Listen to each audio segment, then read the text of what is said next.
What's up, folks? Welcome to a Sunday afternoon edition live broadcast, live stream. Man, it's been a little bit of a weekend, but I got this beauty on Friday. This is the Flightline 1600 millimeter Spitfire. Man, you know, I've got a bunch of the free wing jets. You guys see them every week. But I've never had one of their warbirds. I've never had a Flightline warbird. What's up, EQ? Mike SSI, Mike Bird. There's a lot of mics up in here.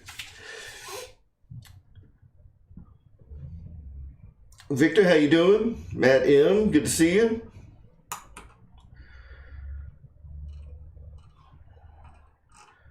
So hopefully we have some new folks joining us. I did broadcast this on Facebook about 3 hours ago or so. So hopefully we'll have some folks join us that don't normally join us that are ready and willing to learn a few things about forward programming, or if they haven't tried forward programming before, you'll get to see what it's all about. It's super easy. Got to take a little sip of some Coca-Cola because I'm from Atlanta. It's just what we do. All right. And I figure at this point, y'all are probably tired of seeing the Mustang week after week after week. We've got the Dynam Mustang that we're still working on. And it's just about done, but it's at a point now where, you know, the other things that are happening to it, I'm not going to be able to show it to you week after week. So we've got a new plane sitting here on the bench, and I'm super excited about it. But, you know, as you guys are probably aware, the Flightline warbirds and the free wing jets don't come with receivers in them. So what better opportunity? It's something that I've wanted to do for a while, do a live setup of an AR637 or any of the forward programming receivers. So that's what we're going to be doing today, is going through the entire setup from start to finish of doing the forward programming. So we're going to be programming this airplane. I've already got an AR637T installed. So we're going to be programming the AR637T. I've already got the airplane all set up, which is kind of one of the prerequisites. We'll go over that in just a second. But we're going to be setting up our AS3X. We're going to be setting up adjustable gains. We're going to be setting up safe. We're going to be setting up a panic button. So all of the stuff that you can do with an AR637T, we're going to be going over in kind of real time. You know, so I know that I've got the series, which at this point is 12 videos, and each one of those videos, you know, kind of builds on the others. So if you've watched the whole series, what we're going to be doing today is a real-time, you know, going over it like real-time programming, where you don't, I'm not going to sit here and explain every single step, but you're going to see me kind of fly through that process the way that I do it, right? So everybody, you know, just to get it out there, there are, as with anything computer related or technology related, there's going to be a lot of different ways to do what we're doing. This is the way that I perform these steps. If they make sense to you, awesome. If they don't, that's okay too. Jose, we're going to be using the IX12. And the reason we're going to be using the IX12 is it's easy for me to broadcast the screen of the IX12, cast that screen over to YouTube, where you guys can see right on the screen what I'm doing, instead of me having a camera, you know, pointing at the transmitter. Now, what I want you guys to understand is whether I'm using an IX12 or an NX series radio. I've got an NX10. We could have done this on the NX10, a DX series. All of these transmitters, the menu systems for forward programming are going to look very similar. So while I have, like push buttons on the NX series radios, you would do this using the scroll wheel instead. But everything else that we're going to be doing in the iX12, it looks, almost identical, whether you're using an NX series, a DX series, or the iX series, iX12, iX20, doesn't really matter. So, before we get started, I want to go over a couple of things that you need to have ready to go before you start any kind of forward programming. These are my recommendations. Do it if you want to, don't do it. You could run into problems if you don't, and it takes you a while, right? Especially if it's your first time trying it. So you want to make sure that you've got your transmitter, you've got your receiver installed, and before we get into any of the forward programming, you want to go ahead and get the transmitter bound up to the airplane, right? So I've already got the AR637T. It is installed in the airplane. It's mounted where I want it. It's already in the orientation that I want it to be. I've already got it plugged into the aircraft.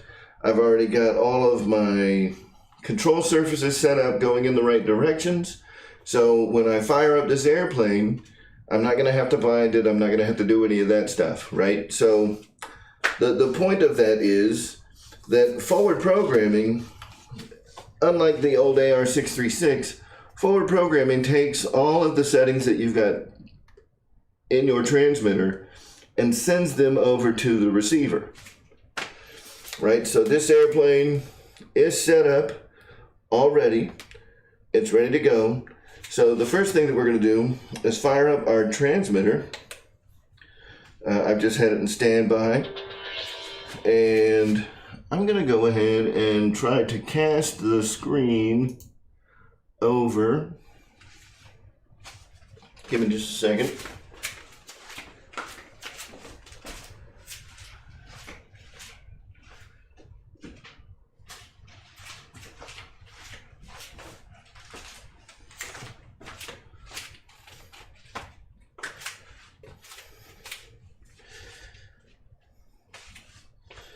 And you guys will see here in a second why I use the iX12 instead of the NX series. This is just a much better implementation. It's a lot easier to do using the iX12.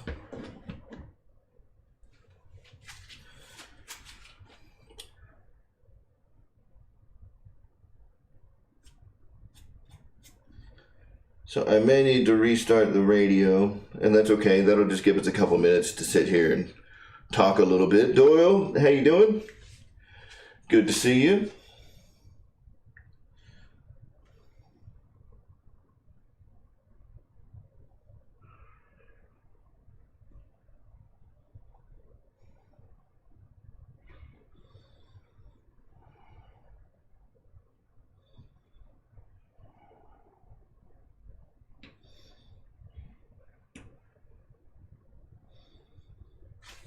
Yep, so I'm going to restart the transmitter. Sometimes when I'm doing the screencasting, if it's been a while since I've done it, you have to restart the transmitter. Just kind of give Android a little kick. Mike Bird, this is a really easy build. So it does come with the tail detached because the box would have to be a lot bigger, so the tail section comes detached. And that's really the hardest part of the build. The way that everything goes together is very intuitive. The main part of the fuselage is pretty much done. All the servos are installed and everything. I did have to, glue in like the antenna here on the top. I had to glue the rearview mirror on. You got to glue in the wing fillets on the back. So right back here, you've got to glue those wing fillets in. And you have to glue the tail section on, but that is keyed, and you know, there's a carbon fiber tube in there. So when everything goes together, I mean, you can't screw that up. Everything goes together perfect. The way the wings go together is really cool. You know, they go together the way that a wing installs on one of the free wing jets. It's got two, you know, brass inserts. With those brass inserts, you put two bolts in there, and that holds the two wing panels together. And then you take that 1600 millimeter wide wing panel, and there's a little blue box, you know, like basically a little splitter box that has 3 wires coming out of it. You plug all of your control surfaces coming out of the wings to that blue box, and that mounts onto the top of the wing panel. And when you install the wing panel, you just plug those 3 leads from the blue box into your receiver. So I've got like some 6-inch extensions coming out of the receiver that I plug those 3 leads into, and everything else is pretty simple. And there's a light, one of the lights that you have to plug in. So there's a top strobe here on the Spitfire that flashes, and that's it. You know, everything else goes together beautifully, like you would expect from a free wing airplane, flight line airplane. It was really simple. You know, the most difficult part was putting the decals on. It comes with a mix of both water slides and stickers. So the stickers, you know, your roundels that you've got here and on the bottom of the wing as well. You know, so you see that one right there. All the roundels are stickers. Right here, that GWOZ and like the wrap, kind of that mint green stripe on the back, that is a sticker. And the colors on the vertical stab are stickers. Everything else is a water slide. So, you know, the water slides, I don't know if the decal sheet that I got, it may have been a little older, so some of the water slides were cracking as I was trying to apply them. And, you know, it's not that big a deal because you can kind of slide them back together, and as they adhere to the model, you'll never be able to tell. But, you know, not so bad. You can't really tell on the model. Gyro disabled. It'd be hard for me to look at this thing and tell you which one of the water slides cracked as I applied it. Everything else, though, is fantastic. I love this airplane. It's awesome. All right, so let's try and do the screencasting again.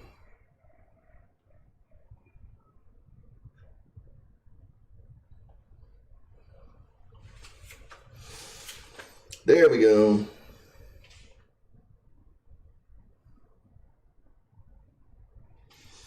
All right.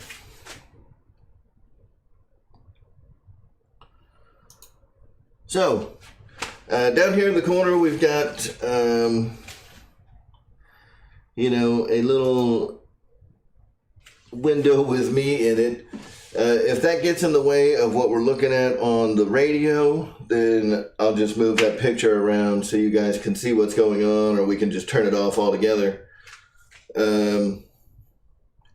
Yeah, third day RC, I did use the blue box because all it is, in the case of the Spitfire, is a little servo splitter. It just takes all the wing inputs and makes it 3 outputs that go up to the receiver. The elevator and the rudder connect directly, and obviously the throttle connects directly to the receiver. And then your flaps, your ailerons, and your landing gear all go into that little blue box, and you've got 3 outputs. I could have just as easily put them on a Y connector, like on a Y splitter, and run it up that way, but I mean, using the blue box is just as easy for me. And I have never had any issues, you know, knock on wood, with the blue box. Jose, thanks for your answer on Facebook about my AR637T riding on the AL37 of Motion RC in safe mode. I have very little ailerons and elevator. Yeah, and that's completely normal in safe mode. Your ailerons and your elevator are going to be really subdued, right? The idea behind that is that when you go into safe mode, you don't want that airplane with full deflection of your ailerons and your elevator, because it's got a bank angle limit, so the wings, when they're straight, they're out, and if you have full ailerons and elevators, it's just going to pop, and then it's going to bounce off that bank angle limit. The idea with the reduced aileron throws is that it's just going to ease over, and then it's going to stop as you hit that bank angle limit. So let's say you have a bank angle limit of 45, 50 degrees, somewhere in there. It's not just going to bounce right over. It's going to do like a nice slow turn. And what you can do is you can adjust the safe gains. Now, the safe gains will allow it to move a little faster to get where you want it to be, or it will react quicker in its self-leveling, which means that you're going to get increased aileron throws, but it's also going to bounce off of where it wants to be. So instead of being a nice transition to the bank angle limit, it may, go to that bank angle limit and then bounce and start doing this number. Or, if you're in self-leveling and you let all the sticks go and your airplane's at an angle, it's going to come up and start wagging on you. So be a little careful with that. I would try it and see how it performs, even though it looks like it's got reduced aileron and elevator throw. I would try it out, see how you like it, and adjust those safe gains by small increments until you get them where you feel like it's rolling at a rate that you feel more comfortable with. But out of the gate, I wouldn't mess with it. Try it out, see how it performs, and then kind of go from there. All right, so we've got the IX12. It's getting, cast up here onto the screen.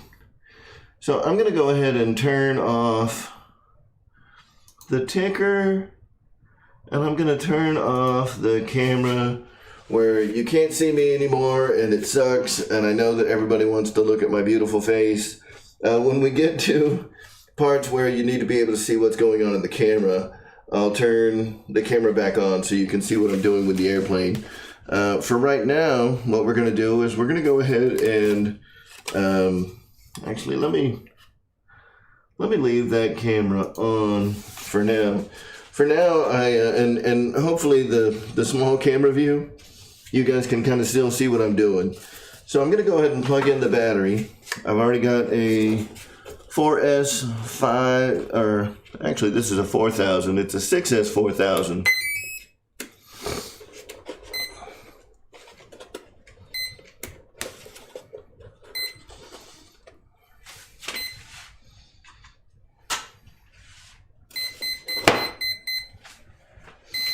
All right, so we've got the airplane plugged in, everything is working. Now, like I said in the beginning, one of the prerequisites to any time you're doing forward programming, you're going to want to make sure that your airplane is fully set up in your transmitter. So all of your dual rates, your flaps, your expo settings, your aileron settings, your, I already said dual rates and expo, your landing gear, the gear coming down, your elevator, rudder, your flap to elevator mix if you've got any. So this one does have a slight bit of flap to elevator mix. We want all of that set up in advance. The other thing that you're going to want to have set up is a throttle kill switch. So I always set up a throttle cut. Yes, absolutely, Keith Christie. All of your servo reversing, everything needs to be done prior to going into forward programming for the first time. We've already got all that set up. So I've got the throttle cut set up. So I want to go into Throttle Cut before I go into forward programming. In fact, let's try to do it without going without doing forward programming, or try to go into forward programming without engaging our Throttle Cut, and let's just see what happens. So to go into forward programming, we're going to go into Model Adjust. So down here at the bottom, you'll see the screen's kind of flashing, and we'll tap forward programming, and it gets all angry. So we're going to shut off my camera. You must activate Throttle Cut to proceed to forward programming. You should get this no matter what, right? So we're going to go ahead and engage forward programming, and that's going to allow us to get, or we're going to engage the Throttle Cut. That's going to allow us to get into the main menu for forward programming. Now, I have not set up anything on this receiver yet, and I just took it straight out of the package. I haven't updated it, none of that. So right now it's sitting on 2.35.00. That's the firmware version. If there's an update to the firmware, I have not done that yet. So shame on me. All right, so the first thing that we're going to do when we go into forward programming is we're going to click on Gyro Settings. Now, if you had a DX series or an NX series radio, you would use your scroll wheel to select that. On the IX series radios, IX12, IX20, this is a touchscreen, so I'm just going to tap Gyro Settings. All right, and we're going to see it says first time setup, and that's what we want to go to. All right, and in this menu, you're going to see that it says make sure the model has been configured, including wing type, reversing, travel, trims, etc. before continuing setup. Ideally, you know, if you can take the plane out and do the maiden flight without the gyro configured, that is the ideal situation. All right, so we already have that set up in the radio. We've got all of our servo reversing, everything is set up. The airplane is ready to fly at this point. So we're going to go ahead and click Next. All right, and then you'll see another warning. Any wing type, channel assignment, or servo reversing changes require running through the initial setup again. So keep that in mind. Anytime you make a change to an AR637T or any other forward programming based receiver, so the AR630s, the AR631, the AR637, and the AR8360, you're going to want to make sure that anytime you make changes to the model, so if you have to go in and say reverse your ailerons after you've set up the forward programming or after you've set up As3x and safe, you have to go through this process again. All right, so let's go ahead and click Next. All right, now here's where I want you guys to see what I'm doing with the model. Right, so this first step is asking me to set the model level and then hit continue. So what it wants is for the model to be in its, basically in its flight configuration, you know, in level flight. So we want to make sure that everything is kind of set up and is as straight as possible. And effectively what we're doing here is we're calibrating the receiver. We're letting, we're telling the receiver what its level attitude looks like, right? So this is just a baseline, and let's flip back over to the receiver view. We got the, you know, we got everything set up. So we're gonna hit continue. All right, then it says hold the model nose down at 90 degrees and press continue. So we'll flip back over to the airplane view, right? And I mean, it wants us to do exactly what it says. So we're going to take the entire model and, you know, make sure that you're clear and not going to hit anything. And you're going to sit it with the nose down at 90 degrees. And then we're going to hit continue. So let me flip back over to the radio view, and we're going to hit continue.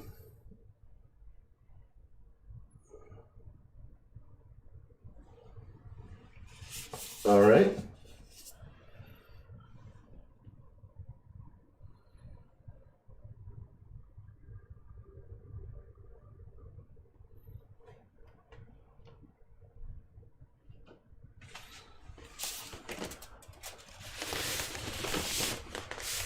So hopefully you guys can still hear me out there.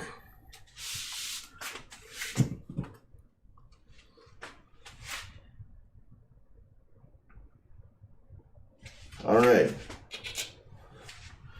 So let me flip back over. It looks like for whatever reason we're not getting...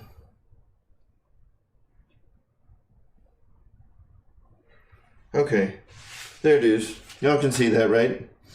So now that we have hit continue, it has learned what the orientation of the receiver is. So we don't have to go in there and set the receiver orientation manually, right? So it is suggesting that our receiver is mounted with the label facing up, with the antennas facing forward, and with the servo connectors facing aft. And that is the way that we have the AR637T mounted in our airplane. So we're going to hit continue. Awesome. Right, so the next thing it wants us to do is select a gain channel. So we can go here, we can select our gain channel. So the first thing we're going to do is set up our switch.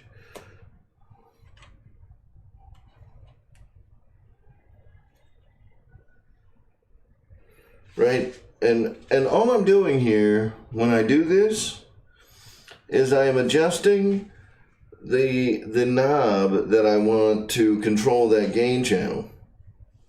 Right, so in this case, our gain channel is set up on our right knob, which is assigned to AUX3. Nah, none of it'll change, Doyle, but I get it. Right, so I have my right knob assigned to AUX3. So all I did there was when I clicked on gain channel where it used to say inhibit, I just turned that right knob and it automatically assigns it to AUX3 and the switch is the right knob. So at this point we'll go ahead and click next. All right, now our gain channel is selected and we can hit apply.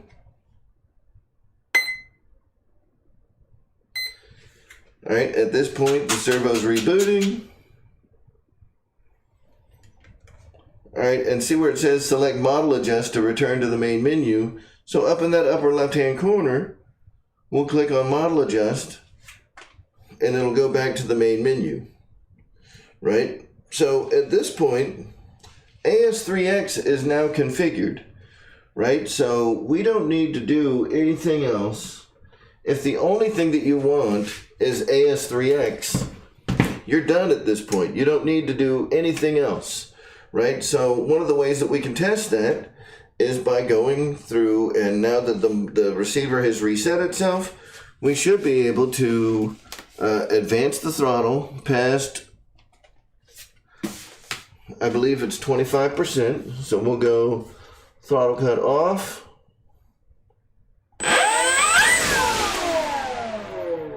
All right, so that should have engaged our safe select. The throttle cut is back on.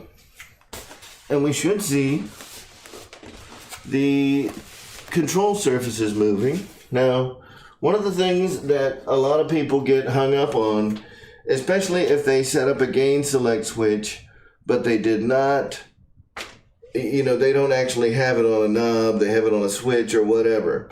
If you turned on your gain select, by default, the AR637T, AR630, your forward programming receivers, they have adjustable gains turned on by default, right? So when you set up your gain select knob, you are going to have, if your knob is turned all the way down, that is going to turn all of your gains down to 0, right? So in order for us to get any kind of activity, we either need to go into forward programming and turn on our gains to fixed gains, where you can see what's going on, or we need to make sure that that gain adjust knob is turned all the way up. So right now, I'm adjusting that gain adjust knob to 100%, and we should be able to see our control surfaces moving.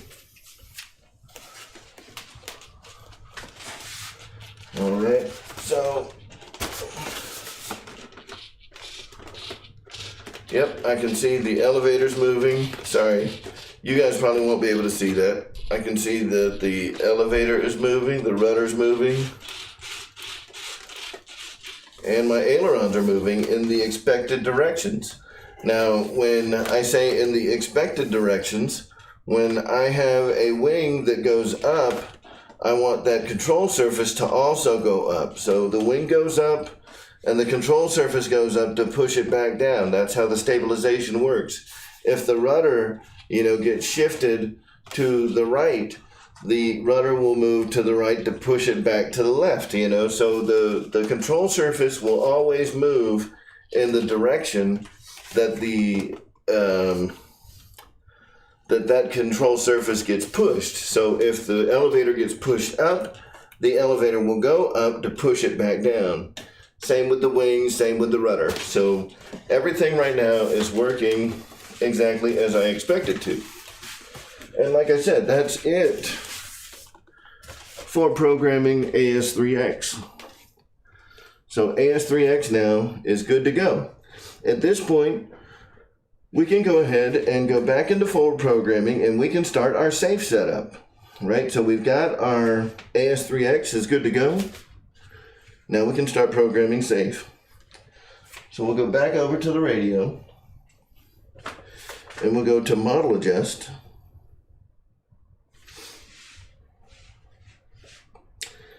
Yeah, I'm not sure why it's not. There's a little bit of a lag. Lyndon Stewart, how you doing, buddy? All right, so now we'll go back into forward programming. All right, we'll go back into gyro settings. Now remember when we went into gyro settings before, the only option that we had was first time setup. As you progress through the different layers of programming in forward programming, you're going to see more options come open to you. Right, so now we can go to gyro settings.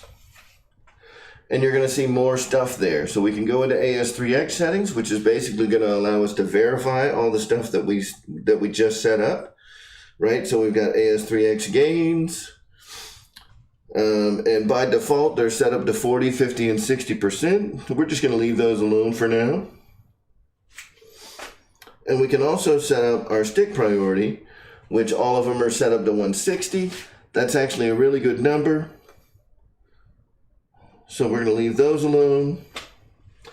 And you'll see down here at the bottom, we've got gain sensitivity.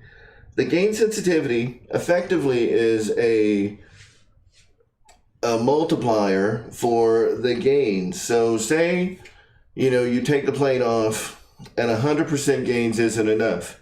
We can go in there to our gain sensitivity and we can change that multiplier from 1x, 2x, 4x, from 1, 2 to 4x, right? Now we're going to leave it at 1, but if you needed, say, 400% gain, you could set it. You could set that gain multiplier to 4x, set your gains at 100%, and you're going to get 400% gain, right? I've never had to use that. I've never had to change the gain multiplier, but it's an option that's available to you.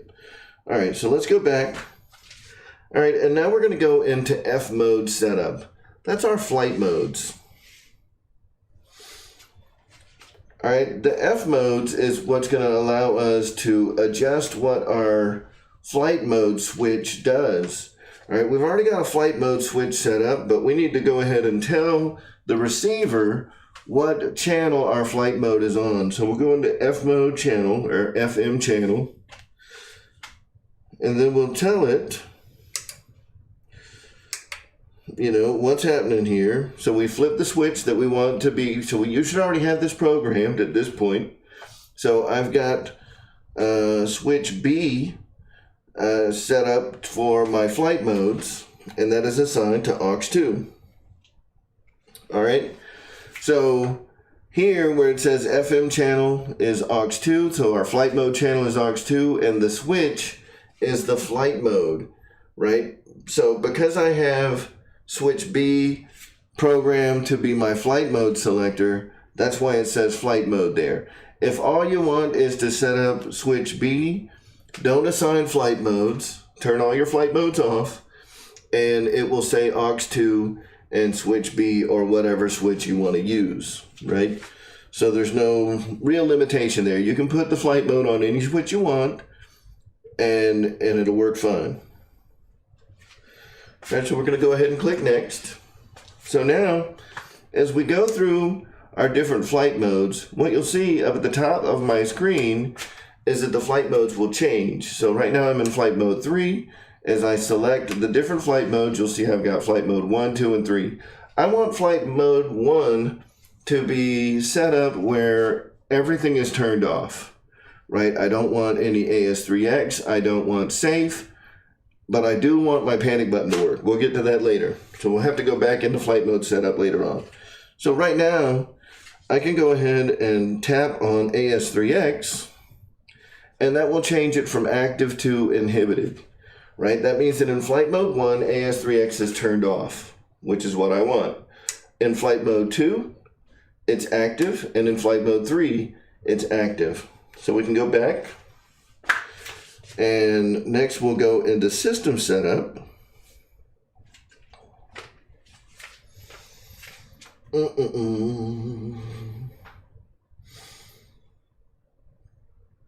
And under system setup, I have my gain channel select, right? Because I have more channels than, you know, a typical 6-channel radio, I'm going to use my extra channels on my sliders to adjust my pitch and roll. So my gain channel right now, my roll, pitch, and yaw are all set up on the AUX3 channel, and they're all controlled with my right knob. Right, so I want to change it where pitch is going to be adjusted with my right slider, which is set up on AUX5.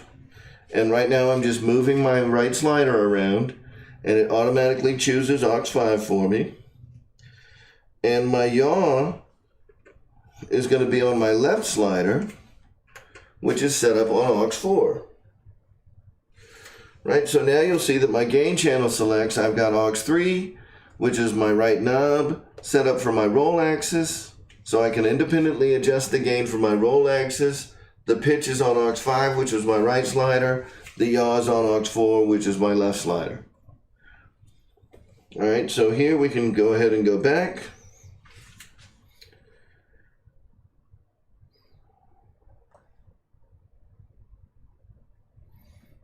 All right. So now everything is good. We've got everything done in our As3x settings, our flight mode setup, and our system setup. All right, at this point we can go ahead and choose our first time safe setup. All right, so down at the bottom, we turned on we clicked the first time safe setup selection. All right. So what it says now is before setting up safe, a flight mode channel must be configured. We've already set up our flight mode channel. That's what we just did in our system settings. So we're going to go to continue. All right. And I want flight mode 3 to be my safe flight mode. So I've got flight mode 3 selected with my flight mode selector switch. You see up at the top it says flight mode 3. If I move my flight mode selector, you'll see it change from flight mode 1, flight mode 2, flight mode 3. Right? So right now we're in our desired flight mode to adjust the settings for each flight mode. So we can go ahead and click next. All right, AS3x gains must be turned on and active in the safe flight modes to help reduce wobble. We're already good there. Flight mode 3 has AS3x turned on. It's active for flight mode 3. All right, so right now we're going to do what's called an attitude capture, right? What we want to do, and we're going to go back to, kind of the FaceTime here. What we're going to do is make sure that the airplane is in a level flight mode. So we're going to teach the receiver based on its current orientation what flat level flight looks like, and it's going to adjust those settings, and it may stay at 0, 0. It may move around a little bit, who knows. But what we want to do is go ahead and get the airplane on our stand moved into a flat and level attitude. And this is, basically how the airplane is going to look when safe turns on, right? So when I go to self-leveling, the attitude that the airplane is sitting in right now is how the receiver is going to try to manipulate the plane in the air and fly, right? So if this is off, it can throw off everything, right? So I've got it in a pretty good flat and level out attitude right now. So we'll go back over to the radio. And what we want to do is up here at the top where it says level model and capture attitude, I want to go ahead and tap that. If you're on an NX series or a DX series, you can use your scroll wheel, go to level model and capture attitude, and just click your scroll wheel. For me, I'm just going to tap that.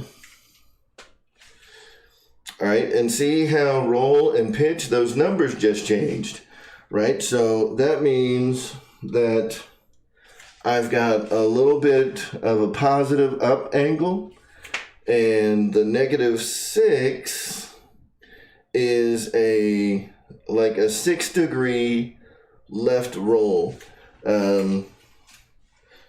But that's where the receiver thinks it's at right now.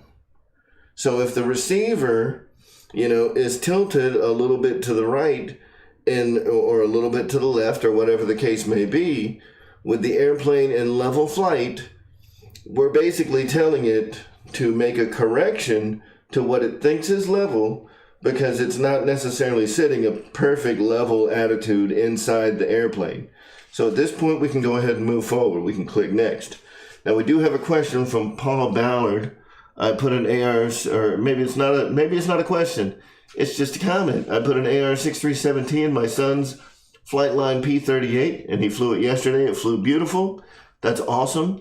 Yeah, I'll tell you what, these AR637Ts, all of the forward programming receivers, the performance of these gyros, once you get them dialed in, is awesome. Yeah, Paul Ballard, no problem. All right, so let's go ahead and click next. We've got the level model and capture attitude. You kind of saw how that works. We'll click next. All right, so now we're in flight mode 3. So basically this is where we set up all of our bank angle limits, and we tell it what the safe mode is going to be. There's a couple of different safe modes that we can try.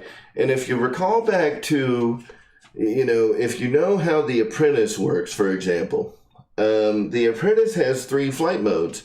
It's got a beginner mode, an intermediate mode, and an experienced mode, right? And what those were is effectively the 3 different modes that we're looking at here. So inhibit, for safe setup, that's going to be our experienced mode. All right, and if we go through these, you'll see that one is self-level angle demand, and that's going to be like our beginner mode, where our stick input isn't necessarily rolling the plane to the right or to the left. Our stick input is saying, I want the airplane to be at a specific angle. And when I let the stick go, the airplane will self-level. So that's why this is called self-level angle demand. If I move, if I have the bank angle limit set to 45 degrees, when I move the roll to maximum input, I'm demanding a roll angle of 45 degrees. So it's an angle demand self-leveling setup. All right, and the next type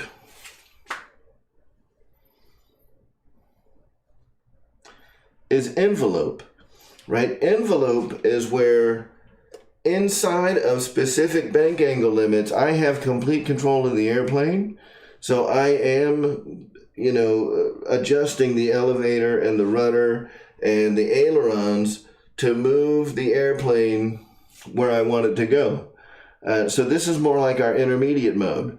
I can control the airplane, but I may set up a bank angle limit of 90 degrees. So even though I'm in control of the airplane, when I get to 90 degrees, it's going to stop it. All right, and then if I try to roll back, there's no self-leveling in the envelope mode, but it does create some limitations on how far you can move the airplane without the receiver kind of taking over, right? Or before you hit those bank angle limits. So envelope is like our intermediate mode, and the self-level angle demand would be like our beginner mode, right? For the purposes of what we're doing, we're going to go ahead and set everything up in self-level and angle demand.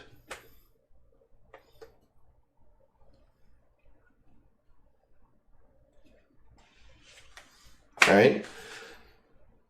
So we're going to go ahead and hit OK. We've gone back to self-level angle demand. We're going to hit OK. All right, and now you can see in our first time safe setup menu, we're still on flight mode 3. We've set up our safe mode to self-level angle demand, and the angle limits are basically whatever you want them to be. So right now I've got my angle limits to have a 60-degree roll limit to the left and right. I'm okay with that.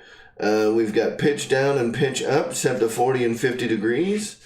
And I'm kind of okay with that. So the defaults look good. Let's go ahead and hit next. And we're going to hit apply. All right. At this point, it's rebooting our receiver.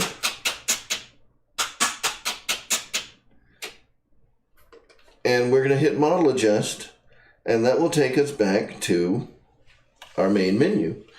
Now, I'm going to go back to our view of the entire airplane. Now, what you guys may have just heard is kind of an indication that you've got safe set up now. So at this point, we've got AS3x and safe set up and working fine. But I'm going to disconnect the battery here. We're going to reset everything. I'm going to make sure that I've got throttle cut enabled. So we're going to disconnect the battery. So we've got the ESC disconnected. We're going to plug it back in. And I want you to watch the control surfaces. One wiggle, two sets of wiggles. When you first turn on any AS3X enabled receiver, so whether that is an old AR636, a 9350, one of the old 7350s, an 8360, an AR637T, an AR630, AR631, AR8360, all of these receivers behave the same way. And I believe the UMX models behave the same way as well, right? So when you have a receiver that's got AS3X only, when you first power up the receiver, you'll see the control surfaces do a little dance, right? They only do one dance if all you have is AS3X. If you do not have safe, they'll never continue on to the second dance. When you get safe set up, right, and that's how you know that you've got both AS3X and safe going. So in a safe select model, when you first power it up, if you powered it up and you did not select safe during the bind process, when you turn it on, you're going to get one set of wiggles out of the control surface. You turn it on, you'll get all your beeps to tell you what the cells are doing, and you'll see the control surfaces do a little dance, and then they're done, right? You do not have safe turned on. When you enable safe, whether it's through forward programming or through safe select, when you first turn on the airplane, it's going to do dit, dit, dit, dit, dit, and it's going to do a little pause, and then it's going to do another dance, right? The first dance tells you that AS3X is enabled. The second dance is to let you know that safe is also enabled, right? So hopefully that's a little tip. Some people may know that, some people may not. Now you do. So that's how you know that you got safe going. It's going to do two little shuffles of the control surfaces when you first turn everything on. So at this point, I've actually got the airplane in safe mode So let's see what happens as I start to roll the plane to the right and to the left. And I can see, you know, when I roll the airplane to the right, that control surface is going down. This control surface is deflecting up. It is wanting to roll that airplane back to level. And at this point, all my control surfaces are nice and level. It thinks that the airplane is in level flight. Right now it thinks the airplane is out of level flight, and it's going to correct. Now it thinks it's out of level flight. It's going to correct. And about right there is what it thinks is straight and level.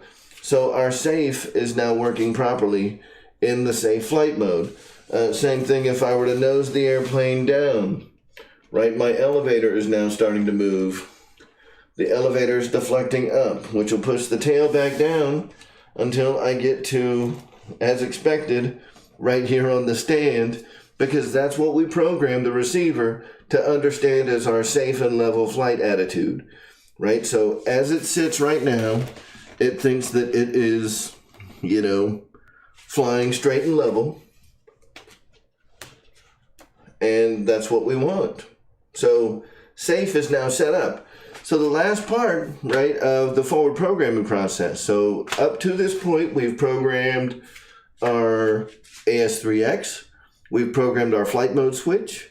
We've programmed our gain adjustments.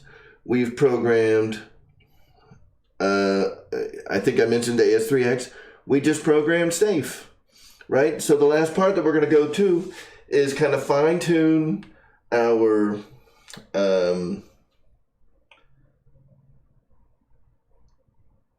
different flight modes and turn on and turn off what we want and what we don't want. And we're also going to set up a panic switch, right? So let's go ahead and go back over to the radio. We're going to go to model adjust. We're going to go into forward programming. All right, and the same way that we saw different settings before, we're going to see different settings again. That's right, boss. All right, so when we go into gyro settings, now we're going to see AS3x settings, we're going to see safe settings, we're going to see flight mode setup, and we're going to see system setup. Now, one of the folks, it was Jose, earlier, had asked, you know, how can he make his ailerons and elevator move a little faster, right? So, Jose, this part is kind of for you. When we go into safe settings, you're going to see safe gains, angle limits, fixed and adjustable gain, capture gyro gains. All right, so for safe gains, by default, your roll and your pitch are set up to 35% safe gains. If you want your movements in safe to be a little more crisp and to respond a little faster, this is where we would go to turn those up. 35% is a good starting point. As you adjust these, if I were to turn this up to 100%, for example, I mean, it would slam its way over to the bank angle limit, possibly go through the bank angle limit, and then it's going to try to slam its way back out to normal, you know, to get back to the bank angle limit, and you're going to get oscillations at the bank angle limit. So, you know, leave it at 35 and make small adjustments until the plane responds at the speed that you want it to respond at, right? So this is basically adjusting the responsiveness of the airplane when you go into safe mode. Be careful with these. You don't want the mode that is supposed to save your airplane or to make things easy to fight you. 35% is a nice, you know, tame gain setting that's not going to fight you, right? Everything is going to feel nice and smooth. As you go up, you know, to say 60%, 70%, the plane is going to be fighting you. You're going to see the plane doing a lot of weird, crazy things in the air. It's going to respond faster. You're going to get more control throws at the expense of the plane behaving unpredictably when you get to those angle limits. So be careful with the save gains. All right. So the other thing that we can look at is, this is where we would go if we want to adjust our angle limits. We're going to leave them set to the defaults. This is where we would also go and change like our fixed and adjustable gains or capture our gyro gains. So we're not going to mess with those for now. We are going to look at our AS3x settings again, because now we have, more stuff available to us under our AS3x gains. So now we have our fixed and adjustable gain settings, and we've got our capture gyro gain settings. So up here in capture, we're going to go to fixed and adjustable gain, because remember we set up our gain controllers, right? We set up our right knob, our right knob and our right and left sliders to adjust different things, right? And right now, all three of our axes are set to adjustables. We've got roll, pitch, and yaw are all set to adjustable. So if we go back and we go to capture gyro gains, what we're going to be able to see here is based on the current position of our slider or our individual adjustments, what those values are at this moment in time. So I've got all of my sliders and my knob turned down to 0. So if I adjust my roll axis, which is on the right knob, I start turning that up, you'll see that gain value start to increase until it gets all the way up to the gain value that we have selected in the receiver. So right now, the gain value for roll is set to 40. So this is what's called a relative gain adjustment, right? It's relative to the gain that I have set up, right? If I have gain set to 40%, my adjustment knob will adjust everything between 0 and 40%. All right, does that make sense? Hopefully it does. If there's any questions, leave them down in the comments, in the chat.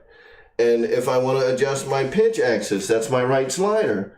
I start moving my right slider, and we can see that that will adjust that pitch, right? The pitch gain is set up to 50%, and as I adjust my slider, right now my slider's at its midway point, so I only have 25% of the gain.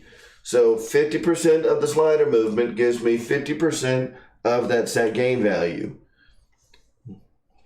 right? So I can adjust those. And my yaw is on my left slider.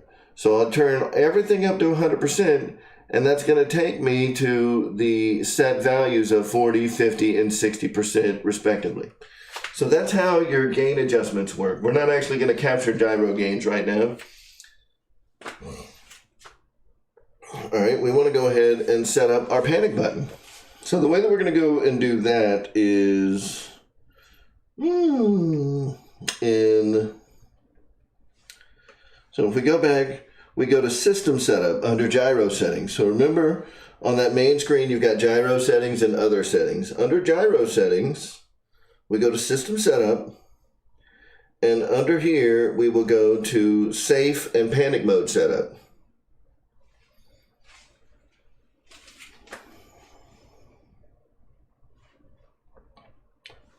So hopefully the capture will catch up with us here in just a second. Okay, so now we're in our Safe and Panic Mode setup. And what we want to do is just tap on Panic. All right, and now we're going to select a panic/safe channel. All right, our safe channel that we want to use,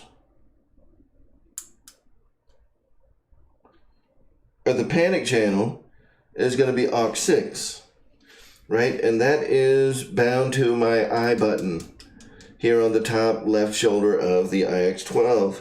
So when I tap that I button, because the I button is assigned to AR6, it's automatically going to pick that for us, so we can hit OK.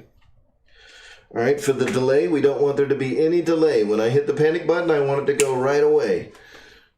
All right, now next thing that we're looking at is the panic flight mode, right? What this means is that of the 3 flight modes that we have selected, the flight mode that we want to be associated with our panic button is going to be, flight mode whatever. In our case, it's going to be flight mode 3. Flight mode 3 is set up to self-leveling and safe mode. So if I'm in, say, flight mode 1, where everything is turned off, I can tap the panic button.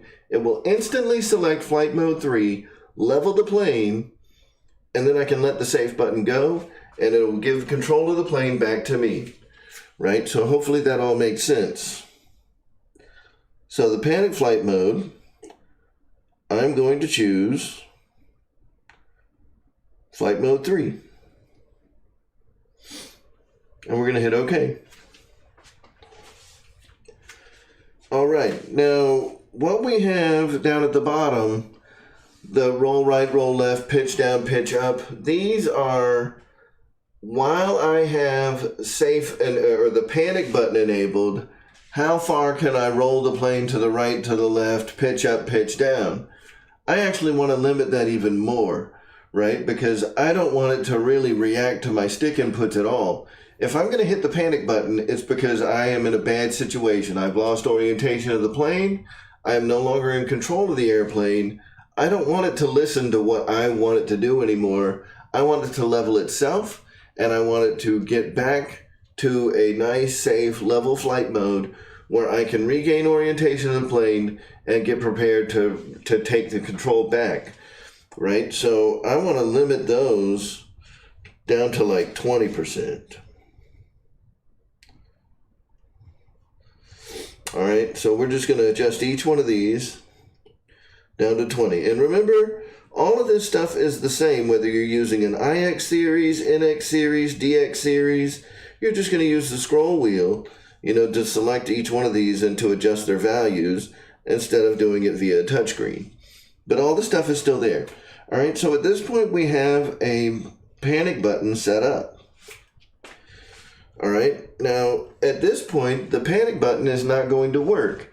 The last step that we have to do is we have to go back into our flight modes, and we have to teach, we have to configure each flight mode to do what we want, right? So if we go here to F mode setup,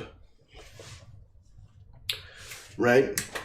Now that we're in F mode setup, we can see that for each one of these flight modes, what's turned on and what's turned off, right? So remember in the beginning, I said I want flight mode 1 to have AS3X turned off, safe turned off.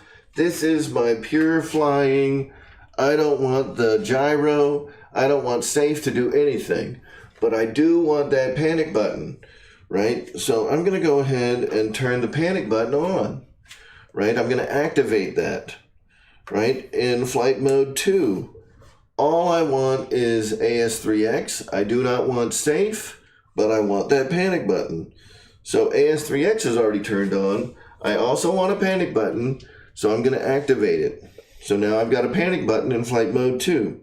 Flight mode 3, oops, I hit the wrong button there.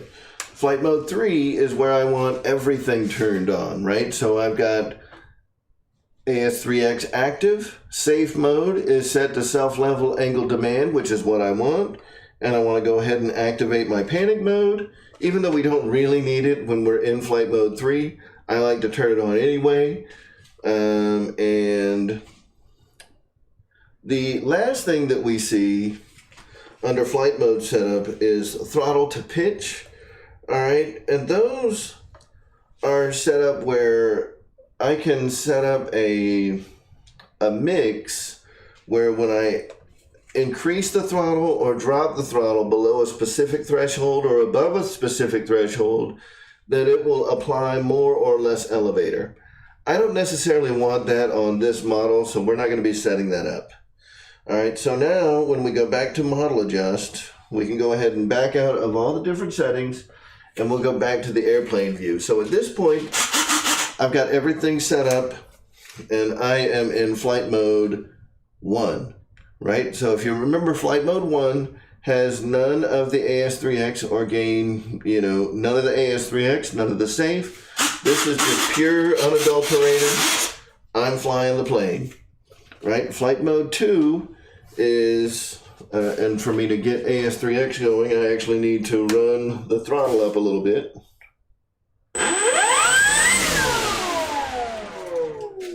all right?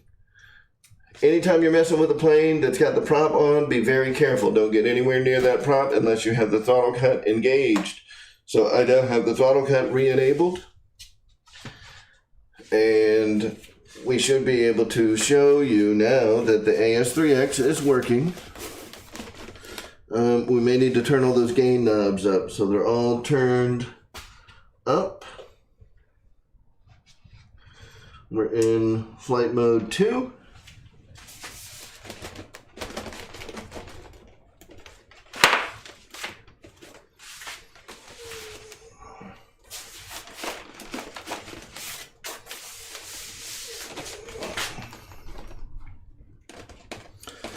So I don't think we advanced the throttle enough there.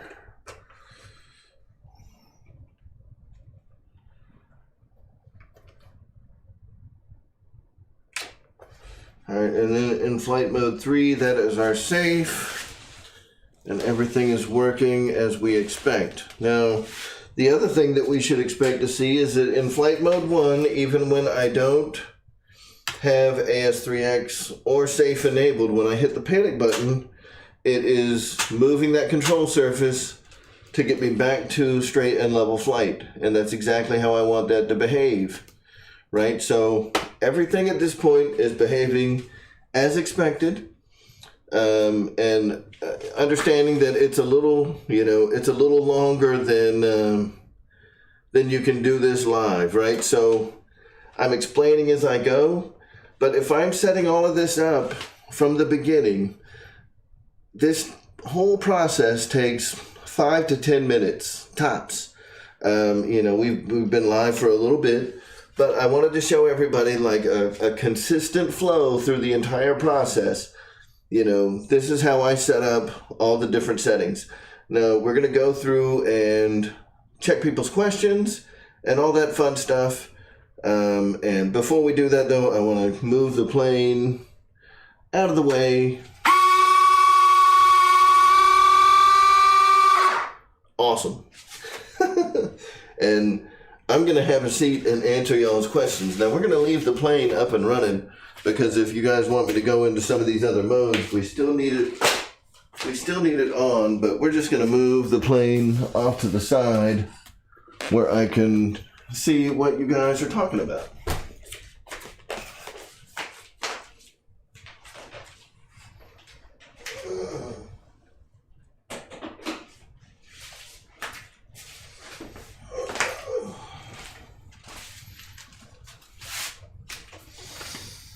All right, and I know there were some questions that popped up, and we're going to get to those right now.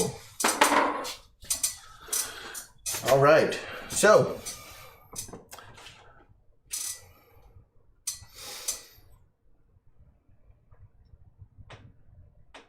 Brian Brissett has the Crescendo and a Timber X. The safe on both of these models is very sporty, meaning very light circles and straight up capabilities compared to the F-15. Is that normal, and when and why? Right, so if you recall, we were talking about those safe gains.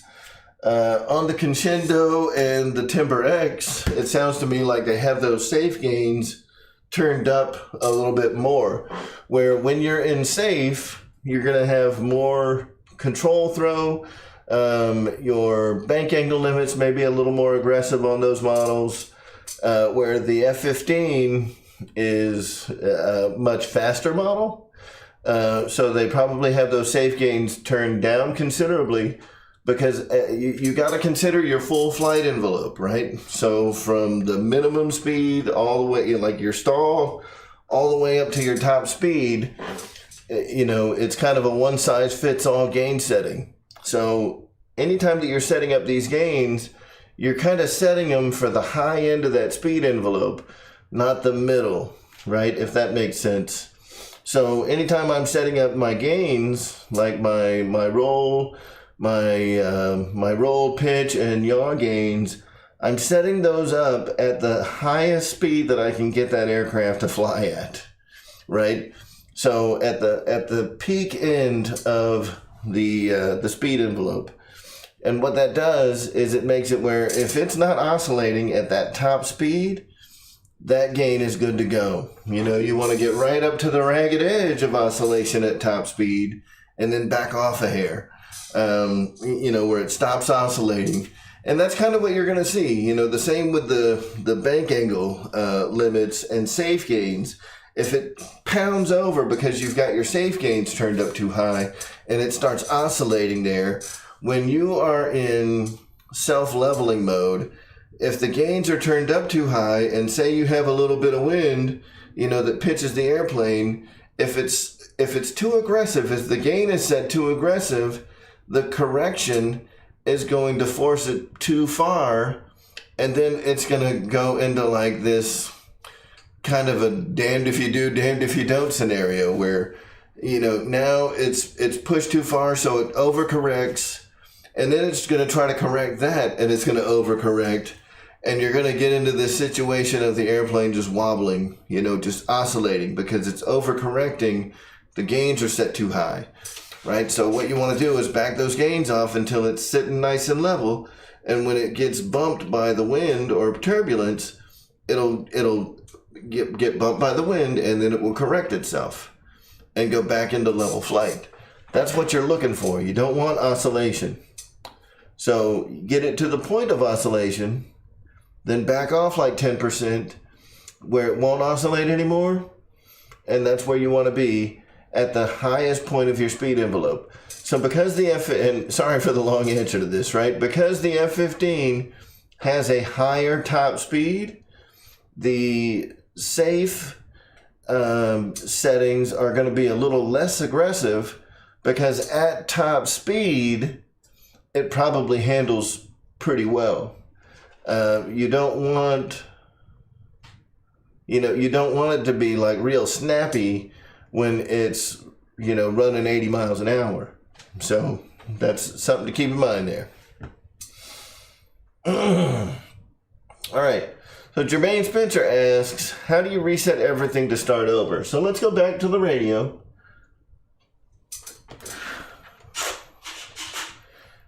All right, and we'll go into Model Just, and we'll go to Forward Programming. All right, and when you get Gyro Settings and Other Settings, instead of going to Gyro Settings, we're going to go into Other Settings. And if you look down here at the bottom, right, this isn't showing everything on the screen. Okay, there it is now. All right, so you've got failsafe and initiate receiver bind mode. We don't want to mess with that. All right, factory reset right here will reset everything back to the factory settings, and we can start over from scratch, right? So if we kind of mess things up and you want to start over again, you go into Other Settings, you go to Forward Programming, go into Other Settings, hit Factory Reset. That will reset everything back to default. Now, it will erase everything that's going on. That's in its, what I will call running configuration, for lack of a better way of saying it, right? So, in these models, it also has enough backup storage to store one model, one set of settings, right? So where you see restore from backup and save to backup, you can back up the current configuration settings. So right now, with the way that this AR637T sits right at this moment, if I hit save to backup, right, it says replaces the backup model with the current model. I'm going to go ahead and hit apply, right, because I'm happy with all of the settings that are in the model. All right, we can go back to Other Settings. So I just saved the current model settings to my backup memory, right? The backup memory, like I said, will only hold one model. So if I were to factory reset right now or make any changes to the model, I can go in and I can restore from backup. You know what I'm saying? So if I'm happy with the way the model sits right now, I want to save it. Then I can go through, make changes, and if I screw anything up, I can do a factory reset. The factory reset does not delete the model that's in the backup memory. It only deletes what's currently, you know, what your current settings are, your current model. The backed up model will stay, right? So just keep that in mind, that you want to keep your model backed up if you're happy with the settings. So after you get everything right, go into other settings, save to backup, and you'll be good to go. If you make any changes that make it do funky stuff, go back into forward programming, go to other settings, restore from backup, and if your backup file was good, you'll be back where you started from. All right, so now we will go to the next question. And hopefully, you know, if there's any questions, don't be shy, man. I've learned a lot about these things, so I can answer almost anything. So Defrost42371. Hi Dave, I was able to set up my AR630 thanks to your AR637T series. Many thanks. New member, thank you very much for joining the channel. I do appreciate it. Yeah, so the 637T series, I actually need to go through and maybe update the thumbnails, maybe not.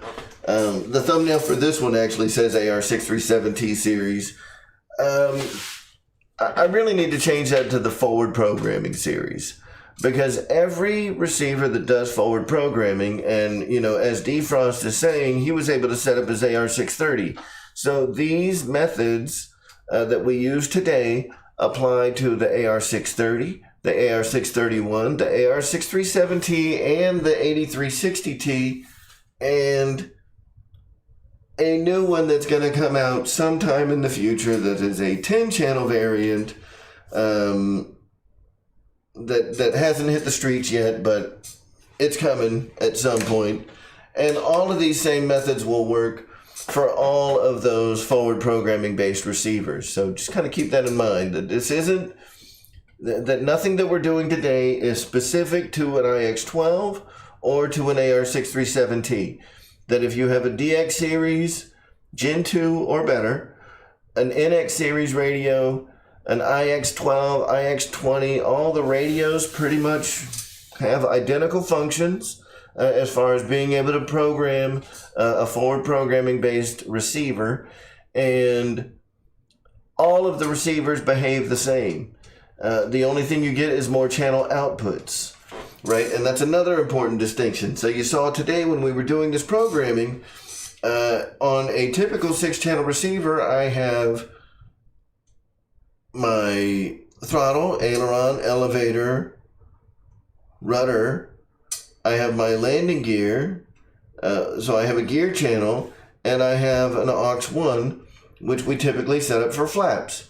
I'm setting stuff up on AUX2, AUX3, AUX4, 5, 6. I can go all the way up to AUX7 when I am programming functions. So I've got 12 digital inputs that I can assign to functions, and that also applies to the 630, the 631, the 637, 8360, and I've got 6 outputs. So if you can, you know, in your mind kind of separate the fact that there are inputs coming into the receiver and outputs coming out of the receiver, it'll help you kind of, you know, be able to get that concept in your head, that I am not limited to 6 channels when I'm using even a 637. A 637 is only a 6-channel output receiver, which would suggest that I should only be able to do throttle, aileron, elevator, rudder, gear, and flaps, but I can have up to 12 inputs. So those 6 inputs, yeah, they're going directly to control surfaces.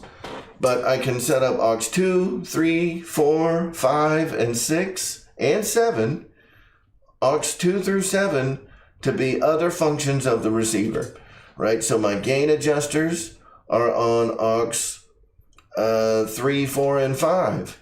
My flight mode switch is set up on aux 2. My panic button is set up on aux 6. And I could even have one other one, but you know, you don't really have that much stuff to play with, right? So if you have 5 extra channels, you can do anything.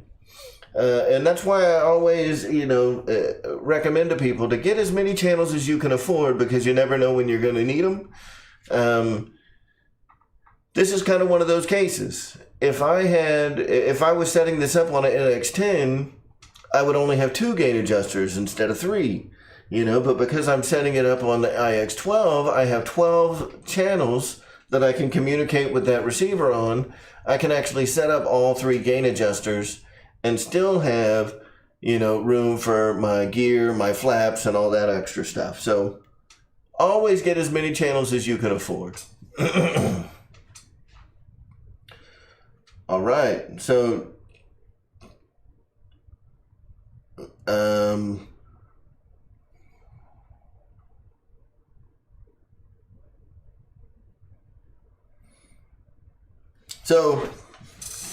Captain Mike Keller, good to see you, buddy. So yes, when you get it where you like it, that's when you go back and you set up the values, right? So let's go back to our radio where we can see, kind of what's going on the radio. And we're going to go back into our Save Select settings. But before we do, let's pretend like we're flying around and, I've got the airplane moving and I'm flying and we can see everything moving around and the gears moving and whatever. My flaps are moving.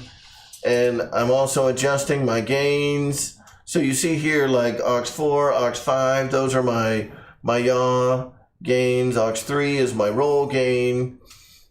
Roll gain. It's losing hair, man. So as we adjust all those things, say we get everything perfect. And right now, at these specific settings that I've got right now, everything works great, right? If I don't want to worry about it anymore, if I want to change my gains from fixed or from adjustable to fixed, I'm going to show you how we do that. And what we do is we go into Model Adjust, we go into Forward Programming, we go into Gyro Settings, AS3x Settings, and then down here at the bottom where we see Gain Sensitivity, we've got Fixed and Adjustable Gains and we've got Capture Gyro Gains. So if we go into Capture Gyro Gains, remember by default our gains are set at 40, 50, and 60 for the roll, pitch, and yaw respectively. Alright, so in our AS3x mode, which is flight mode 2, we've adjusted our yaw, we've adjusted our roll, pitch, and yaw gains. We're right at that edge of oscillation, everything is great. And when we go in here to capture gyro gains, we can see that it's set to 25, 38, 45. Now, just for the sake of what we're doing here, I want to back out of that and go to AS3x gains, and you can see here that our gain settings are 40, 50, and 60%, right? But they're also set to adjustable. So when I go to capture gyro gains, this is going to show us what our gains are currently adjusted to. All right, so right now our gains are currently set by the gain adjusters, so my right slider, left slider, right knob, they're set to 25%, 38%, and 45% respectively. When I click on Capture Gyro Gains, all right, what it says up at the top, just kind of read through it. It'll explain exactly what just happened. All right, it'll say gains on flight mode 2 were captured and changed from adjustable to fixed. All right, which is great. That's exactly what we wanted to happen. So at this point, don't move anything because we have 2 different flight modes that AS3x is set up on. All right, we can make the safe assumption that the AS3x gains are going to be the same on both of those channels. So we're also going to flip to flight mode 3 and go down to capture gyro gains, right? Because those are also set up to adjustable. We'll click Capture Gyro Gains for Flight Mode 3 as well, and it'll do the same thing. Now, what's going to happen for both Flight Mode 2 and Flight Mode 3, when we go to Fix and Adjustable Gains, we'll see that Flight Mode 2, where it used to be adjustable, by capturing the gyro gains, it changes the gains from fixed or from adjustable back to fixed, and it locks the values that we had in place into your gain settings.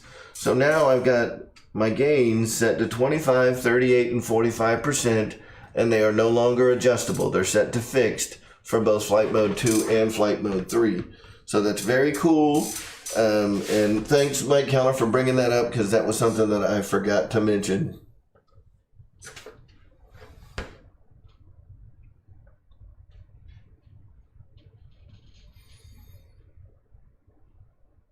All right.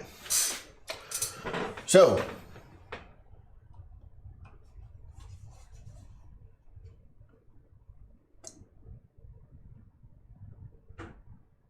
Paul Ballard, absolutely. Yeah, look, I know how long we've been going as far as how much time we've spent streaming, but this was, like, it's live, man, and I'm explaining it as we go. Like Paul is saying, setting this thing up is a breeze. Once you get used to it and you get, we could reset it and I could go through all of that process and not explain anything to you. And now keep in mind, I may or may not be more proficient at doing this than some other folks, but the amount of time it takes for me to program those things, everything that we just saw, start to finish, we're talking 5 to 10 minutes tops. So it's a very quick process. It's nothing like the old method of setting up like the AR636 or the AR9350 or 7350 with the Spektrum Programmer software. I used to love that Spektrum Programmer software. I used it all the time. I don't ever have to touch it again. With forward programming, everything is done in the transmitter. It's super simple, very simple to set up, easy to make adjustments, easy to fine-tune and get everything the way that you want it.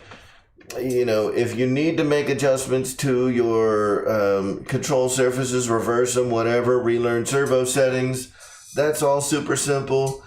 So let's get into that real quick too, because that is something that has bitten people, and I want to go over that real quick. So we go into, say we have to replace our elevator servos, right? So we know that if I've got 2 elevator servos, one is going to be, a normal servo, one's going to be reverse. I don't necessarily know which side is normal, which side is reversed. So I end up installing the elevator servos on the wrong side of the plane. And I have to go into model adjust, and I have to go into servo setup, and I have to change my elevators. Right now, my elevators for normal operation need to be reversed. Well, I have to go in there and I have to swap those, and I have to not have my elevator in reverse, right? Well, that just screwed up how my elevator is going to behave in forward programming. So what I have to do in forward programming, anytime I make any kind of adjustment like that, I reverse servos or change the control throws or change my limits on the servos, endpoints, anything like that. Anytime you make any kind of adjustment to like your wing type, your servo settings, any of that, you have to do this step, right? So you go into other settings, I believe. No, it's not in other settings. It is under gyro settings, system setup, and that top menu option, relearn servo settings. That's where you go to tell it that I just made some changes to the way my servos are, and I need you to learn, how the servos are behaving now, as opposed to how they were behaving when I first set you up, right? So if you make any kind of servo changes, and you have to reverse anything, any limit changes, anything like that with the servos, or you change the wing type, say you add flaps, and the wing type's now different, always go back and relearn the servo settings It takes seconds. You know, we can go ahead and hit it here. Hit apply. It's complete. Done. Right? That's it. So every time we mess around with the servos, we want to go back, relearn those servo settings, because if you don't, the receiver was programmed based on the way that you set it up the first time. Any changes that you make are going to alter the way that the receiver behaves. So if we leave the elevators in the receiver, if we don't relearn the servo settings, when the, you know, if the elevators were reversed, if the, I mean, it's more pronounced with the ailerons, but the elevator would cause a catastrophic scenario as well. If the plane gets bumped up, instead of trying to correct it back down, it gets bumped up, and it's going to bump it up more, and it's just going to keep bumping it up more until the thing either rams itself straight into the ground or, you know, does something else horrible. With the ailerons, you know, if it's trying to correct in the opposite direction, you know, if it rolls to the right and then it's trying to correct to the left, but the ailerons are reversed in the receiver because you didn't relearn servo settings, now it's just going to keep on going to the right, and boom, it goes straight into the ground. I've seen it happen literally, you know, 100 times at a minimum, at least 100 times. People have, you know, set that wrong, and I mean, it's the exact same scenario every time, because your plane's always, you know, doing minor aileron corrections all the time. You know, the plane's trying to roll a little bit and it's correcting all the time. I mean, you hear a plane that flies by, if it's a slow prop plane with As3x, you'll hear those aileron servos going wild. I mean, they're just like machine guns. So anytime that airplane is going, as soon as it starts trying to correct, it's going to start correcting in the wrong direction. I mean, I hate to pick on you, Victor, but Victor set up one wrong not that long ago, probably about 6 months ago, maybe 3 months ago, something like that. And the plane, you know, it took off and started rolling to the right, and it just went boom. And I remember saying to myself immediately, like, that was a gyro with the ailerons set up incorrectly. And, you know, sure enough, that's exactly what had happened. So don't let this happen to you. You know, make sure that you're following all of these steps and that you're making sure that everything is correcting in the right direction. And that should be part of your pre-checks for your flight testing every time you fly the plane. Just like the same way that we go in there and we make sure that our, you know, that our ailerons and our elevator and our rudder and all of that stuff is always moving in the right direction. You want to do the same thing every single time you start up the plane. Pick that plane up and make sure that your gyros are correcting in the right directions as well, because that can cause a catastrophic failure of your airplane, which is never a good thing, especially when we're talking, you know, $400, $500, $600 or more airplanes, you know. So don't do that.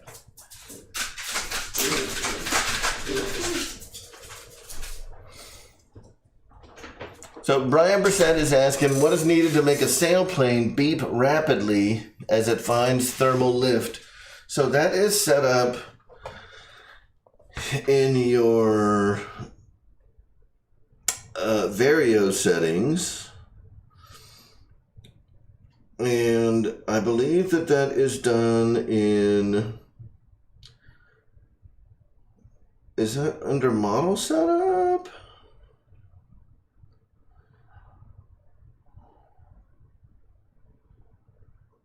I think that's done in telemetry. Vario.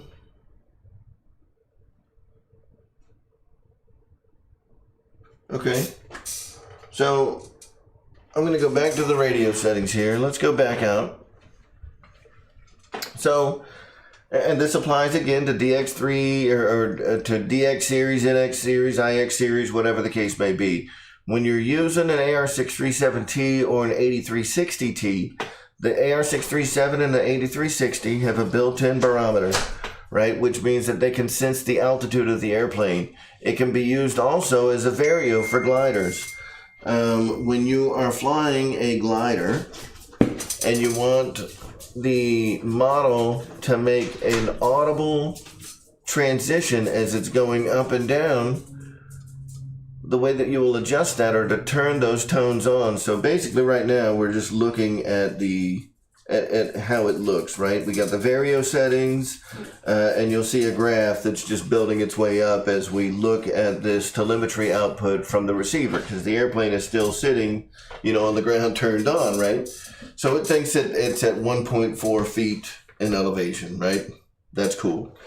When I go into model settings, right now it's not going to make any noise because you see in the upper left-hand corner, my tone is inhibited. I go to model setup and I go down to telemetry. All right, and right now my vario is set up on my telemetry screen number 7. All right, so I want to click on vario, and that will take me to all of the different options that I see for my vario, right? Which is, kind of my altitude change indications. Right, so it's going to report every change of 3.2 feet per second and every change of negative 3.2 feet per second, right? I want reports anytime it gets, a multiple of that value. Right now, because the tone is inhibited, it's not going to make any noise. The way that we turn that noise on is just by going to, we can either turn it on, right, which now it's just going to be on all the time.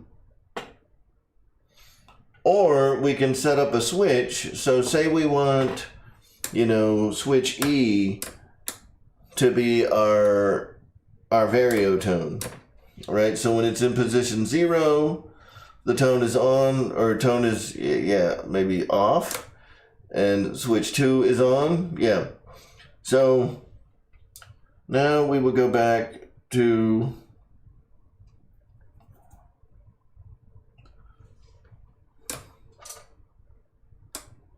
oh, we forgot to hit save. So anytime you're on those telemetry screens, you have to hit save up at the top. Sorry about that.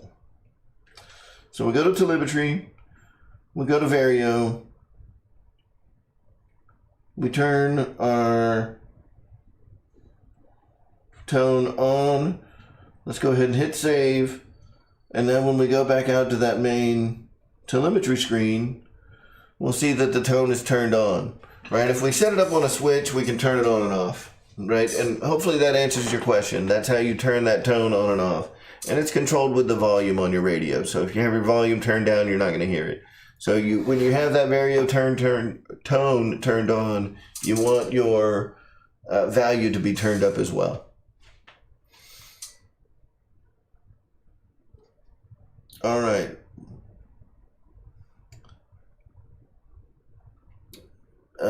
So Paul Ballard, I set one of these up in the Swift Jet Glider.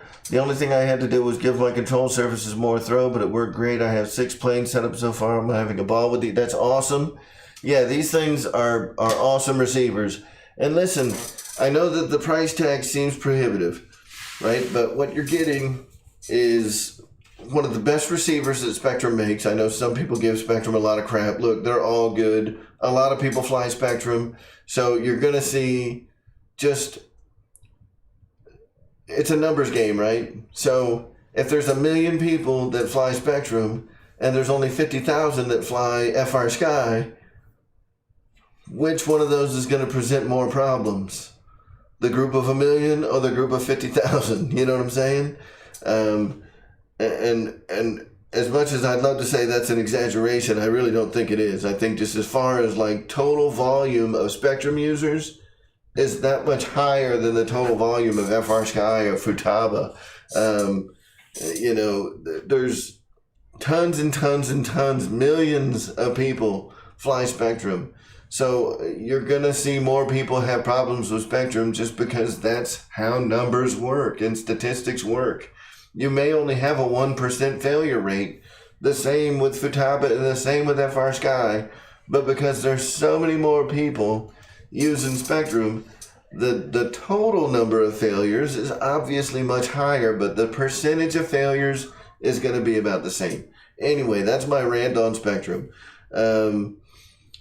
You know, are they as bad as people say? When you really look at the numbers, probably not, right? I know plenty of people that have never had a problem with Spektrum. I've had a couple of problems. You know, were they my fault or not? Who knows? But it is what it is. Every receiver and transmitter combination can have issues. It's a radio control link. You know, radio issues exist. Anyway, you're getting one of the best control links from a receiver to a transmitter. You're getting the Spektrum diversity, you're getting DSMX. You've got two nice long antennas that you can position any way you want with this AR637T.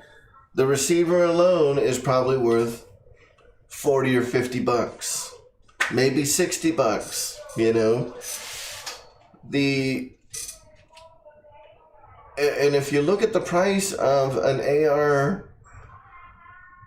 what is it? An AR63610, maybe? Is it a 6610? That's the non-AS3X version of this receiver that's got the telemetry and the built-in barometer, and the only thing it's missing is the gyro. I think that receiver sells for $60 or $70. The AR637T sells for $100. And we're looking at the price difference of 30 bucks. You know, show me another gyro that can do what this one does for 30 bucks. And man, I'll be sold. But I know how Spektrum behaves. I've used the Lemons. I've used FR Sky. I've used, you know, the Hobby Eagle gyros. I've used the Detrum gyro. I've used a lot of different gyros at this point. There's a couple that I haven't tried. I have not tried a Cortex Demon. Haven't done it. And I have not tried, I have tried the FMS, but I have not tried like the Flex Aura 8. So those are two that I have not tried. The Aura 8 and the Cortex Demon. I know that those are bad to the bone. I know they are. But they're also way more than 30 bucks, depending on what receiver you're going to add them to. So we're not even comparing apples and apples anymore. You know, an Aura 8 I think is $100 by itself, maybe more. A Cortex Demon is way more than $100. So, you know, after you add a receiver to that, I mean, we're talking 2-3 times the price of an AR637. I mean, listen, at the end of the day, everybody interprets value their own way. I think that the AR637T is a fantastic value, you know, just based on the performance of the gyro and the performance of the receiver, all of the telemetry components that you get from it if you are combining it with the smart technology. So if you've got the smart ESC and a smart battery, all of that extra telemetry that you're getting makes this a super value, in my opinion. Sorry, I was doing like a bunch of hand gestures and stuff, and you guys couldn't even see them because I was looking at the radio.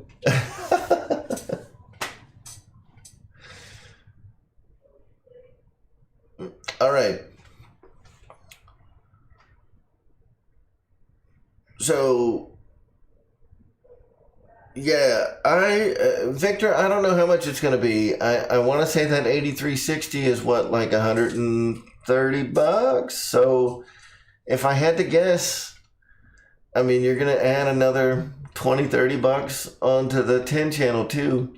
I'd have to say, if I were, my educated guess is that it's going to sell between like 150 and 160 bucks for the 10 channel version of the forward programmable AS3x and safe receiver.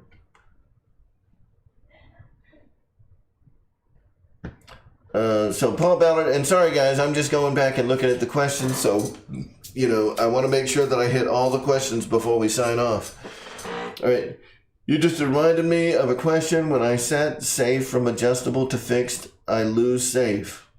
What am I doing wrong? If I leave it adjustable, I have safe.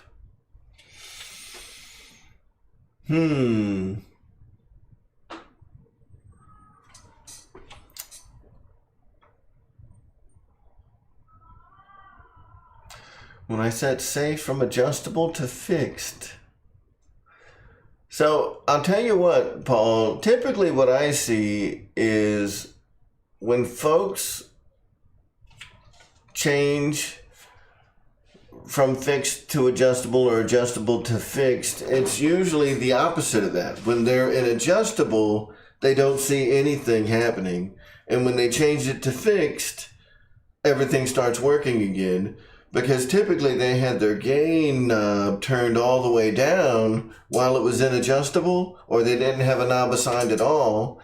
And then when they changed it to fixed, all the gains went back to whatever their settings were, and everything starts working again when they go from adjustable to fixed. I have not seen it the other way around.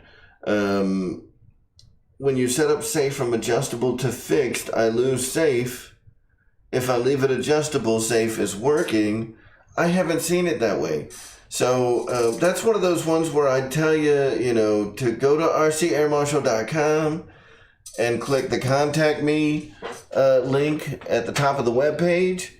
That'll shoot me an email and we can talk about it kind of off to the side, because I need to know exactly what your settings are in other areas too. You know, I could speculate as to why it's not working, but I really need to know all of what's going on to be able to kind of guide you in the right direction. Boss 223, that is no kidding. Sometimes I do too.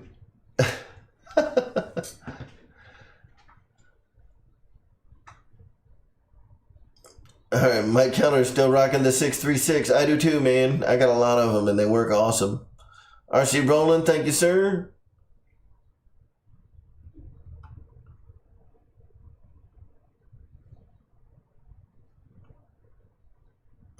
Paul Ballard has learned today. That's awesome, man.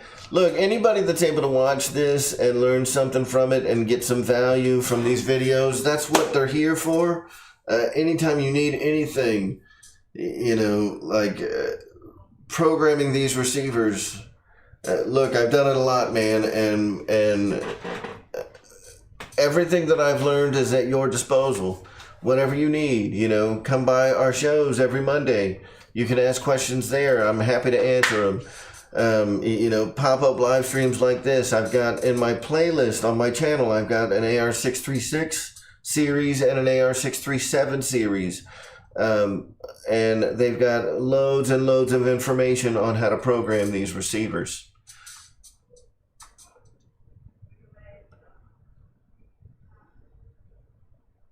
Brian Brissett, thank you, sir. Oh yeah, that Crescendo, you know, if you've got a 637T in there, not a 637TA. So Brian Brissett, that's something to keep in mind. The Crescendos, if they have an AR637TA in them, the TAs do not have the built-in barometer. That's one of the big differences between the AR637T and the AR637TA. So the you have to have an AR637T or an 8360T to have the barometer built in and to get the Vario beeping.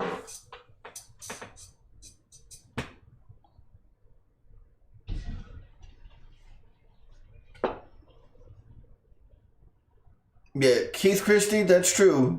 You know, look, there's absolutely factories in China that are doing better quality control than others. You know, and I don't want to point fingers or whatever, but look, there's a company out there that doesn't have a lot of quality control issues, and all their stuff is made in China, and a lot of people buy it. A lot of people buy that particular company, and that company is now worth billions of dollars. In fact, I think they hit $1 trillion. Like this is a phenomenally wealthy company that makes all of their products in China. I'm sure you guys probably know who I'm talking about. But I promise you they have quality control at their factory in China.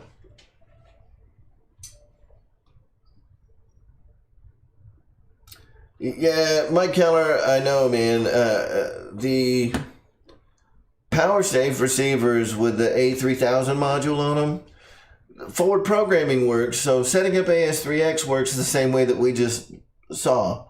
But they don't have safe. And I don't know if that's a limitation of the programming. Like, can it be updated with some firmware to give us safe on those?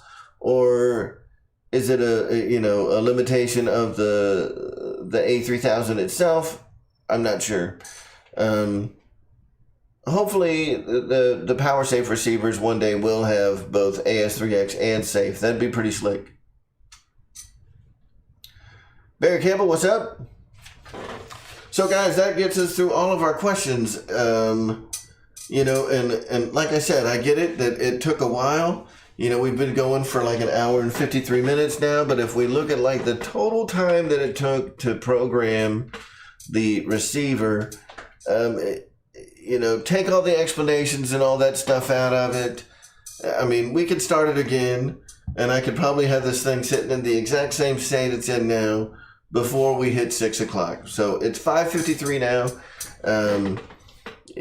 Could I have the whole thing reprogrammed in 7 minutes? Yes. I'm not going to do it though, because, that's silly. Not for the sake of just being like, it can be done. Trust me, it can be done. You can program it very fast. So be sure to watch this video, like this video, subscribe to the channel, bookmark this video. If you have more questions about, the AR637 or the forward programming process, if you want to look at cool screens of the iX12 and, you want to buy an iX12, man, go to rcairmarshal.com, click the Horizon link, and buy you an iX12, man. They're cool. They work. Yeah, no problem, Barry. So that's something else to keep in mind. Maybe I should, should have said that at the beginning. I don't take these live streams down, right? Some guys, they make their live streams unlisted or whatever. I leave them public. They're around forever. They're searchable. So if you ever need to come back to this and watch this video, that's great. It's also going to be in the same playlist as the rest of the AR637T series. So all of the forward programming stuff is going to be in a kind of a consolidated playlist. If you have any questions at all, reference back to those lists. Go to rcairmarshal.com, hit the contact button, ask me a question directly through email that way. If you guys have questions that you want to ask me in person, come to the live show every Monday at 8 o'clock. We have Air Marshal Mondays. And that is another way that you can get in touch with me every week. Every Monday, we're there. If you guys want to support the channel, go to rcairmarshal.com. All the different ways that you can support the channel are right there on the homepage. So we've got all of our affiliate links. When you use those affiliate links, they pay a small commission back. And that's the best way that you guys could ever repay me, is when you're out, buying your hobby stuff. We're all addicted to this crap. So, rather than going and buying your stuff like from Horizon, it takes one extra click. Go to rcairmarshal.com and then click the Horizon link. And that helps us out a tremendous amount. If you're looking for Dynam stuff, go to BitGo. You can now get HSD airplanes. at BitGo, which pay a small commission to me if you buy HSD at BitGo. So BitGo's got a lot of stuff going on. Be sure to check them out. They've got some balsa planes that are freaking awesome now. So if you're interested in, some balsa planes, they're starting to carry some balsa now. They're starting to carry HSD. They're starting to get some, they've got Red Cat surface stuff. Check BitGo out. I mean, they're getting new stuff all the time. So check them out. We've also got links for Banggood. We've got links for Amazon. Anything that you're buying on Amazon, if you click on the link in my on my webpage, the Amazon link takes you to like a little store with some things that I put together, but you can still go and search like the entirety of Amazon, and we get a small commission for that. All of that stuff helps more than you will ever know, and it doesn't cost you anything to do it. If you don't mind, making small donations, that's awesome. You can do that through Super Chats during the live shows, or you can become a member of the channel, and for as low as $1.99 a month, you can contribute to the channel. Also on the webpage, you will find our Teespring store, where you can buy some sweet RC Air Marshal merchandise. And there's also a PayPal link there. So if you just want to just throw some money at the stage, that works too. We appreciate all of it. Anyway, guys, I'm going to get out of here. If you guys ever have any questions, don't hesitate to ask them either in the comment sections on my videos or whatever the case may be. Some of you see me on Facebook. If you know where I am, you know how to reach me. Ask me anytime, and we can always find a way to get you the help that you need. That is all I got for today. Be sure to come and visit us tomorrow for the live show. Tomorrow night, 8 o'clock. We will see you then. Until then, everybody have a great day, and we will see you in the next one.